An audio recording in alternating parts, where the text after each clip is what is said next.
These jokes made us love the folks at Dunder Mifflin. That's what she said. Welcome to WatchMojo.com, and today we're counting down our picks for the top 10 running gags from the U.S. version of The Office. No, God! No, God, please, no! No! Before we begin, we publish new videos every day, so be sure to subscribe for more great content. For this list, we're looking at the running jokes, gags, and character habits or traits that helped make The Office so much fun to watch.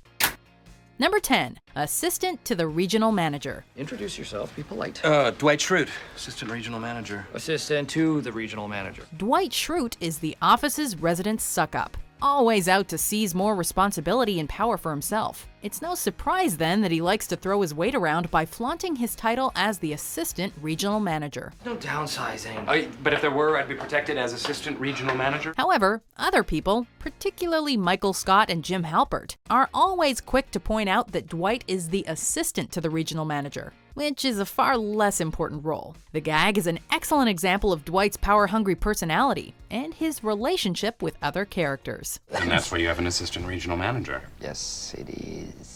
Assistant to the regional manager. Same thing. No, it's not. It's lower, so. It's close. Number 9, Michael's obsession with Ryan. The hottest in the Office award goes to Ryan the 10th. Yeah! Michael Scott can be rather creepy on occasion, and his interest in Office temp Ryan Howard is definitely one of his more off-puttingly amusing traits. Well, I would definitely have sex with Ryan.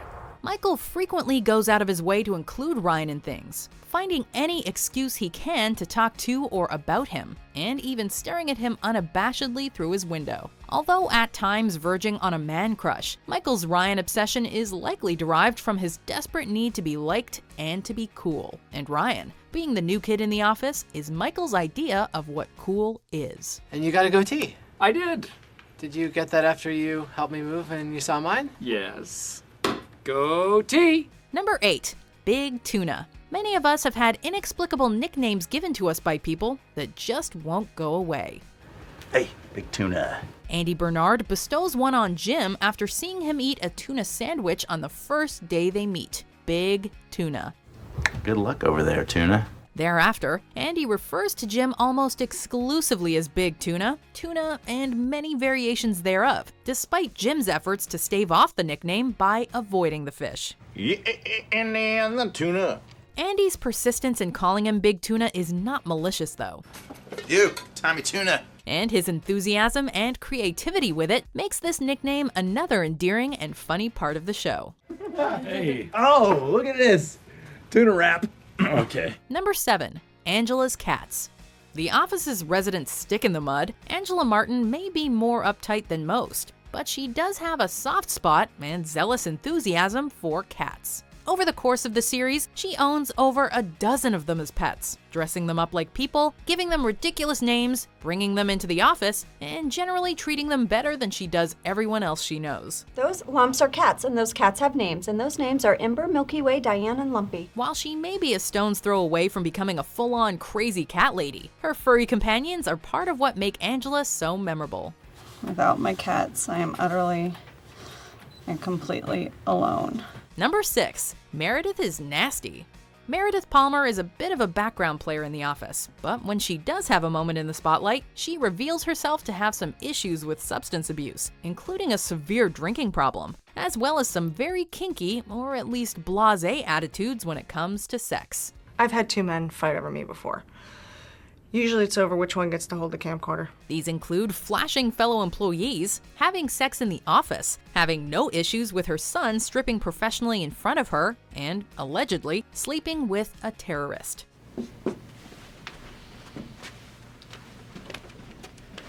Okay. Meredith is one of several characters who prove that there's always more to our coworkers than there appears.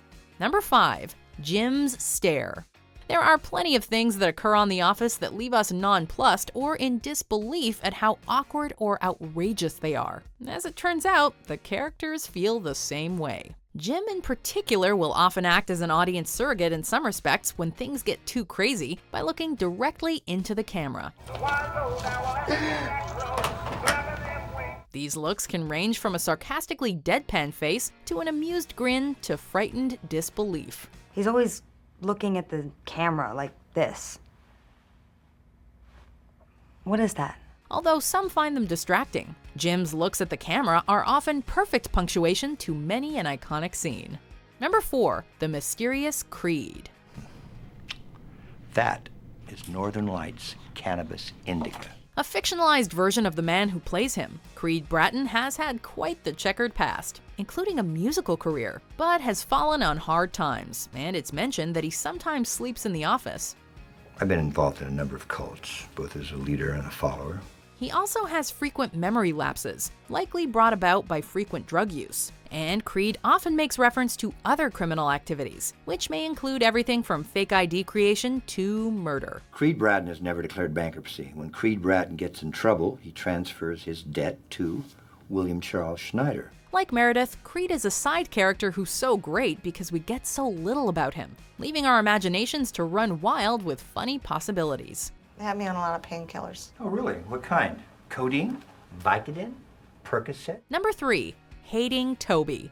Michael is generally a well-meaning boss, even if he's incredibly ignorant, and is rarely intentionally mean, with one notable exception. Toby Flenderson. Why are you the way that you are? The Dunder Mifflin Scranton branch's resident HR guy is the office's sad sack, yet Michael has an undying hatred for the man. Toby Flenderson to the principal's office. This is likely due to Toby's efforts to curtail some of Michael's ill-planned, outlandish, or offensive decisions, which are a nightmare for somebody in Toby's profession. While generally well-liked by everyone else, over time, Michael's attitude towards Toby becomes somewhat contagious. Michael's loathing of Toby does lead to some of the series' most memorable and hilarious moments, though.